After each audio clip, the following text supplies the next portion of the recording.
স্বাগত BBA TV সংবাদের সাথে আছি কামরুজ্জামান। প্রথমে জানিয়ে দিচ্ছি নিটল ইন্স্যুরেন্স সংবাদ শিরোনাম। প্রথম প্রান্তিকে মুনাফা বেড়েছে বিডি থাই অ্যালুমিনিয়ামের। জুলাই থেকে সেপ্টেম্বরে লোকসান হয়েছে ম্যাক্সন স্পিনিং এর। বোতলজাত সয়াবিনের সরবরাহ এখনো স্বাভাবিক হয়নি। টাকা ফেরতের আলোচনা শুরু করে এস আলম এখন নীরব। অনলাইনে 96 ঘন্টা ভ্যাট কার্যক্রম বন্ধ থাকবে। 22 স্টল নিয়ে ঢাকায় কাল বসছে বিজয় মেলা। শুনছিলেন নিটল ইন্স্যুরেন্স সংবাদ শিরোনাম, এবারে বিস্তারিত। বিগত 5 বছর যাবৎ মোটর ইন্স্যুরেন্স প্রিমিয়াম আহরণ এবং মোটর ইন্স্যুরেন্সের সর্বোচ্চ বীমা দাবি পরিশোধ করে আসছে নিটল ইন্স্যুরেন্স। নিরাপদ যাত্রা সব সময়। বছরের প্রথম প্রান্তিকে মুনাফা বেড়েছে বিডি থাই অ্যালুমিনিয়াম কোম্পানির। জুলাই থেকে সেপ্টেম্বর প্রান্তিকে সমন্বিতভাবে কোম্পানিটির শেয়ার প্রতি 28 পয়সা আয় হয়েছে। গত বছর একই সময়ে কোম্পানিটির শেয়ার প্রতি আয় হয়েছিল 19 পয়সা। প্রথম প্রান্তিকে কোম্পানিটির শেয়ার প্রতি নগদ অর্থ প্রবাহ ছিল -36 পয়সা গত বছরের একই সময়, যা ছিল 58 পয়সা। গত 30 সেপ্টেম্বর কোম্পানিটির শেয়ার প্রতি নিট সম্পদ মূল্য ছিল 29 টাকা 29 পয়সা। 30 সমাপ্ত প্রান্তিকে যা ছিল 30 টাকা 56 পয়সা। গত কয়েক বছরে বিডি থাই অ্যালুমিনিয়াম তেমন একটা লভ্যাংশ দেননি। 2021 সালে 2%, 2020 সালে 3% ও 2016 সালে 5% নগদ লভ্যাংশ দিয়েছে। এছাড়া 2020 সালে 3%, 2018 সালে 7.5%, 2017 সালে 5% ও 2016 সালে 10% বোনাস লভ্যাংশ দিয়েছে কোম্পানিটি। চলতি অর্থ বছরের প্রথম প্রান্তিকে লোকসানে ছিল ম্যাকনস স্পিনিং লিমিটেড। জুলাই থেকে সেপ্টেম্বর সময়ে কোম্পানিটির শেয়ার প্রতি লোকসান হয়েছে 1 টাকা 71 পয়সা। গত অর্থ বছরের একই সময়ে শেয়ার প্রতি লোকসান ছিল 1 টাকা 06 পয়সা। জুলাই থেকে সেপ্টেম্বর প্রান্তিকে ম্যাক্সন স্পিনিং এর শেয়ার প্রতি নগদ অর্থ প্রবাহ ছিল ঋণাত্মক, যা ছিল -3 টাকা 51 পয়সা। আগের অর্থ বছরে একই সময়ে যা ছিল -74 পয়সা। 30 সেপ্টেম্বর 2024 শেষে ম্যাক্সন স্পিনিং এর শেয়ার প্রতি সম্পদ মূল্য ছিল 10 টাকা 62 পয়সা। 30 জুন সমাপ্ত প্রান্তিকে যা ছিল 12 টাকা 29 পয়সা। গত এক বছরে ম্যাক্সন স্পিনিং এর শেয়ারের সর্বোচ্চ দাম ছিল 22 টাকা 30 পয়সা এবং সর্বনিম্ন দাম ছিল 7 টাকা। বাংলাদেশ ব্যাংক দেশের শীর্ষস্থানীয় শিল্পগোষ্ঠী বেক্সিমকো গ্রুপের শ্রমিকদের বেতন দিতে ব্যাংক কোম্পানি আইনে 2টি ধারা শিথিল করার অনুমতি দিয়েছে। গ্রুপটি এরই মধ্যে ঋণখেলাপি হয়ে পড়েছে। এছাড়া একক ঋণ গ্রহীতার সীমাও অতিক্রম করেছে। ফলে নতুন করে তাদের আর ঋণ পাওয়ার সুযোগ নেই। এজন্য ব্যাংক কোম্পানি আইনের 2টি ধারা থেকে জনতা ব্যাংককে অব্যাহতি দিয়েছে কেন্দ্রীয় ব্যাংক। 12 ডিসেম্বর সরকারের সঙ্গে পরামর্শ করে এই অব্যাহতি দেওয়া হয়। ফলে বেক্সিমকোকে ঋণ দিতে পারবে ব্যাংকটি। এদিকে তারল্য সংকট ও আমানতকারীদের আস্থা ধরে রাখতে বাংলাদেশ ব্যাংকের কাছে ব্যাংক রেটে 5 বছরের জন্য 10,000 কোটি টাকা ধার চেয়েছে জনতা ব্যাংক। পাশাপাশি ব্যাংকটি সরকারের কাছে 10,000 কোটি টাকার মূলধনের যোগান চেয়েছে। জানা গেছে, বেক্সিমকো ইন্ডাস্ট্রিয়াল পার্কের আওতাধীন শিল্প প্রতিষ্ঠানগুলোর শ্রম ও ব্যবসায়িক পরিস্থিতি পর্যালোচনার দায়িত্বপ্রাপ্ত উপদেষ্টা পরিষদ কমিটির প্রথম সভা গত 28 নভেম্বর শ্রম উপদেষ্টা এম শাখাওয়াত হোসেনের সভাপতিত্বে অনুষ্ঠিত হয়। ওই সভায় সিদ্ধান্ত হয় বেক্সিমকো ইন্ডাস্ট্রিয়াল পার্কের ইউনিটগুলোতে নিযুক্ত শ্রমিকদের আগামী 3 মাসের বেতন পরিশোধে প্রয়োজনীয় অর্থ সহায়তা দেবে জনতা ব্যাংক।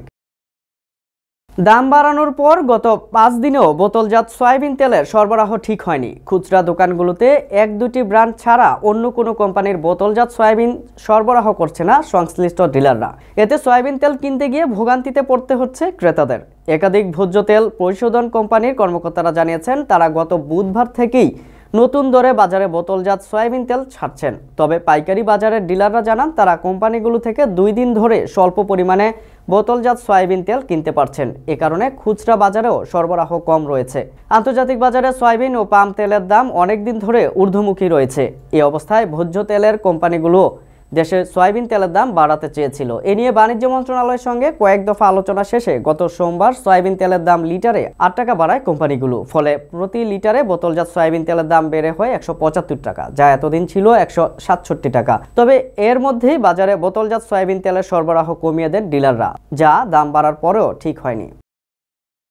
ইসলামী ব্যাংক বাংলাদেশের নিয়ন্ত্রণ নিয়েই সেটি থেকে এস আলম গ্রুপ ও তাদের স্বার্থ সংশ্লিষ্ট বিভিন্ন কোম্পানি প্রায় ৭৩,০০০ কোটি টাকার ঋণ বের করে নেয়। এ অর্থ ব্যাংকটির মোট ঋণের প্রায় ৫০%। আওয়ামী লীগ সরকারের পতনের পর ইসলামী ব্যাংকের নতুন পরিচালনা পর্ষদ দায়িত্ব নিয়ে গ্রুপটির চট্টগ্রাম ও রাজশাহীর বিভিন্ন প্রকল্প পরিদর্শন করে ঋণ আদায়ে উদ্যোগী হয়। ব্যাংকটির ব্যবস্থাপনা কমিটি এস আলম গ্রুপের চেয়ারম্যান মোহাম্মদ সাইফুল আলমের সঙ্গে অনলাইনে সভা করে। এরপরও ঋণ পরিশোধের বিষয়ে কোনো সাড়া দিচ্ছেন না সাইফুল আলম, ফলে এসব ঋণ খেলাপি হতে শুরু করেছে। বিভিন্ন নথিপত্রে দেখা গেছে ইসলামী ব্যাংক থেকে এস আলম গ্রুপের সরাসরি নেওয়া ঋণের পরিমাণ ৫৬,১১৮ কোটি টাকা। তবে এই ব্যাংক থেকে গ্রুপটির নেওয়া পরোক্ষ ঋণের পরিমাণ ৭,৫২৪ কোটি টাকা। এসব ঋণ দেওয়া হয়েছে ইসলামী ব্যাংকের চট্টগ্রামের খাতুনগঞ্জ OR নিজাম রোড ও পাহাড়তলী এবং রাজধানীর গুলশান ১ নম্বর শাখা থেকে। যদিও ইসলামী ব্যাংক কোনো ব্যবসায়িক গ্রুপকে সর্বোচ্চ ৫০০ কোটি টাকা ঋণ দিতে পারে। নেটওয়ার্ক স্থানান্তরের জন্য ৯৬ ঘন্টা অনলাইনে ভ্যাটের সব কার্যক্রম বন্ধ থাকবে। ফলে ওই সময় করদাতারা অনলাইনে কর পরিশোধ, পেমেন্ট, বিক্রির বিপরীতে কর হিসাব করার সেবা পাবেন না। জাতীয় রাজস্ব বোর্ডের এক সংবাদ বিজ্ঞপ্তিতে বলা হয়, আগামী ১৯ ডিসেম্বর সকাল ৭টা থেকে ২৩ ডিসেম্বর পর্যন্ত ৯৬ ঘন্টা আইপাস পদ্ধতির সব কার্যক্রম বন্ধ থাকবে। সব কার্যক্রম বন্ধের কারণ ব্যাখ্যা করে রোববার NBR এর বিজ্ঞপ্তিতে বলা হয়, নেটওয়ার্ক সেবার ভেন্ডর পরিবর্তন হয়েছে। আগের ভেন্ডর অ্যাক্সেস টেলিকম লিমিটেডের কাছ থেকে নতুন ভেন্ডর বিডিকম অনলাইন লিমিটেডের নেটওয়ার্ক বুঝে নেওয়া, সচল এবং সম্পূর্ণ অনলাইন করার জন্য ৯৬ ঘন্টা সময় দরকার। আইভাস পদ্ধতির সঙ্গে সংশ্লিষ্ট সব করদাতা, ভ্যাট কর্মকর্তা ও অংশীজনদের জরুরি কাজ ওই সময়ের আগে অথবা পরে স্বার্থে অনুরোধ করেছে NBR। মহান বিজয় দিবস উপলক্ষে এবার প্রথমবারের মতো ঢাকা সহ সব জেলা উপজেলায় বসছে বিজয় মেলা। আগামীকাল সোমবার রাজধানীতে বিজয় মেলা হবে পুরান ঢাকার জনসন রোডের জেলা প্রশাসক কার্যালয় প্রাঙ্গণে। জেলা প্রশাসক কার্যালয়ের চারপাশে সৌন্দর্য বর্ধনের কাজ শেষ। বিজয় মেলা উপলক্ষে ঢাকা জেলা প্রশাসক কার্যালয় প্রাঙ্গণে সরকারি ২২টি প্রতিষ্ঠান স্টল দিয়েছে। ১ নম্বর স্টল বরাদ্দ দেওয়া হয়েছে মুক্তিযোদ্ধাদের জন্য। স্টলের নাম এসো মুক্তিযুদ্ধের গল্প শুনি। ২ ও ৩ নম্বর স্টল বরাদ্দ দেওয়া হয়েছে ঢাকা জেলা প্রশাসক কার্যালয়ের ভূমি অধিগ্রহণ শাখা ও রাজস্ব শাখাকে। এছাড়া স্টল দিয়েছে বাংলাদেশ ক্ষুদ্র ও কুটির শিল্প কর্পোরেশন, বিসিক, SME ফাউন্ডেশন, জাতীয় প্রতিবন্ধী উন্নয়ন ফাউন্ডেশন, কৃষি সম্প্রসারণ অধিদপ্তর, Joyita foundation, Islamic foundation, Dhaka কেন্দ্রীয় কারাগার, মহিলা বিষয়ক অধিদপ্তর, বাংলাদেশ পল্লী উন্নয়ন বোর্ড, বাংলাদেশ বাঁশ ও বেত শিল্প। অব্যাহত মুদ্রাস্ফীতির চাপের কারণে গত ২ বছরে মানুষের প্রকৃত আয় কমেছে, যা অন্তত ৭৮ লাখ মানুষকে দারিদ্র্যের দিকে ঠেলে দিচ্ছে। Research and policy integration for development এক গবেষণা প্রতিবেদনে এ তথ্য উঠে এসেছে।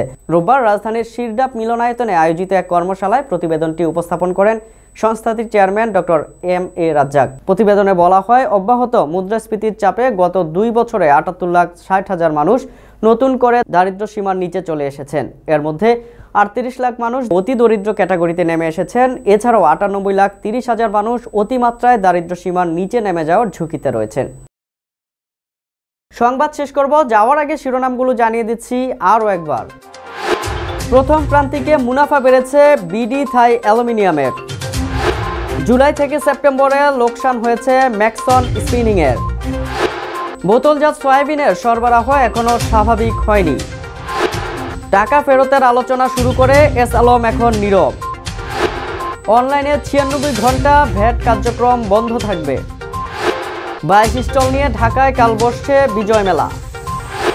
বিবিএ টিভি সংবাদ এ পর্যন্তই। সর্বশেষ সংবাদ জানতে ভিজিট করুন youtube/BBA-TV এবং ফেসবুকে লগ ইন করুন facebook/BBA-TV। এছাড়াও আমাদের ওয়েবসাইট ভিজিট করতে পারেন www.bbatv.news। এতক্ষণ সঙ্গে থাকার জন্য ধন্যবাদ।